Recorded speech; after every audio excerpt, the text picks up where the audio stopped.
So this is your initial screening video. Basically how this is going to work is you're going to set your camera up sideways ideally and point it into an open area where I can get you to, where you're going to do some different movements in front of the camera. I'll show you them shortly.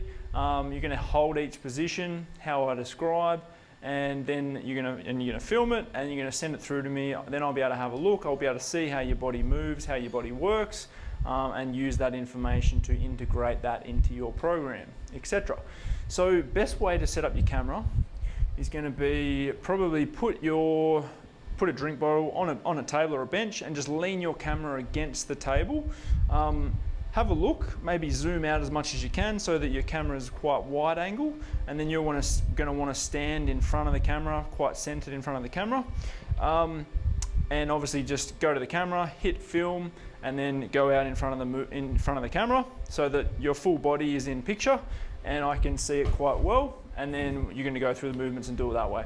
So a couple of things. Bare feet, if you can, will be ideal, just so I can see how your feet work, how your ankles work, and also top off if you can. Obviously, if you're a woman, leave your bra on.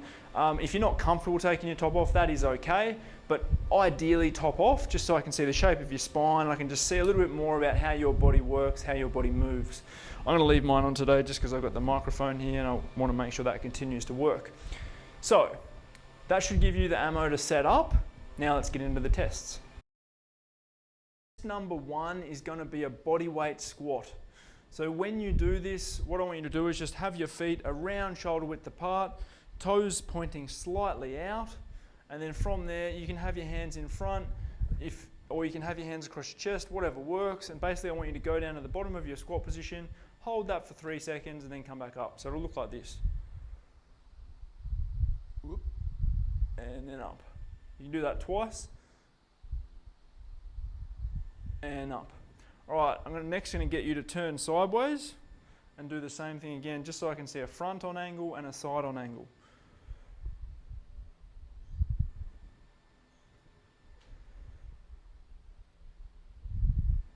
And up. There is no right or wrong. I don't have a lot of ankle mobility. I've got short tibias, long femurs, and a long torso. So my squat, I'm very leant over to get down low enough. But you may have great ankle mobility, long tibias, short femurs. You might be quite upright. So just do it however feels right for you.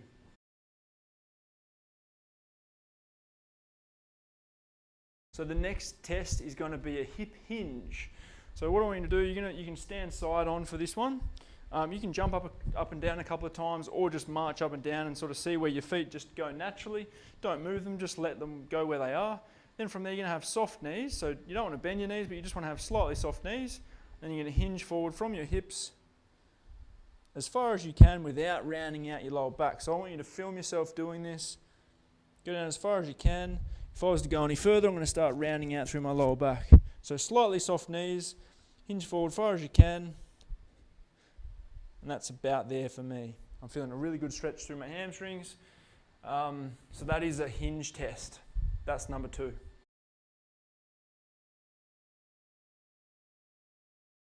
Okay, so test number 3 is going to be a lunge test. We're going to do this front on and side on.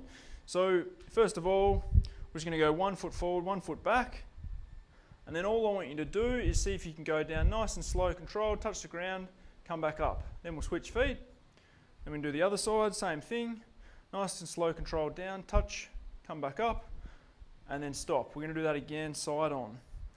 So, nice and controlled down, touch the ground, back up, whoops, and then opposite leg. So, if you have sore knees, dodgy knees, and this isn't possible, that's okay. You can try and still do it and just go to the depth that you can without being in too much pain. Or if this is too much, you can sit this one out and just let me know. Cool, that's test number 3.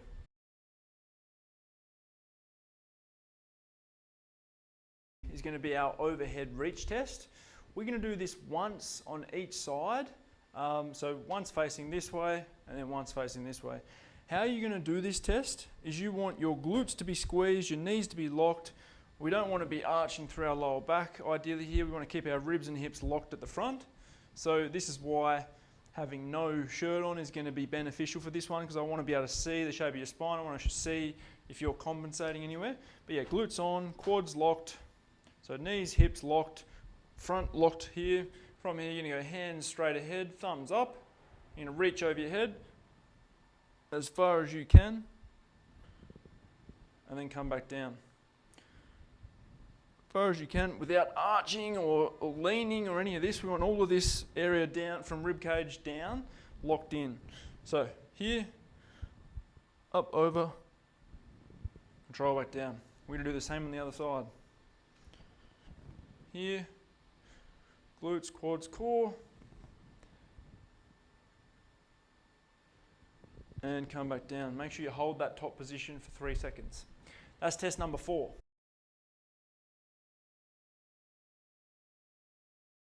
This is test number 5. We're going to do this test facing away from the camera, and how it's going to go is basically you're going to reach one hand up into the center of your spine, the other hand up, the other hand, and we're going to see if we can touch or just get as close as we can to each hand. And then I've actually got a bit of a deficit on this side, but we're going to do the opposite as well and see how close you can get those fingers to each other. Oh, it's got to be close. Maybe not. We're going to do both sides, so we want to alternate and just get as close as you can. If you can't get far, that's okay. Just do as best as you can. So that's test number 5.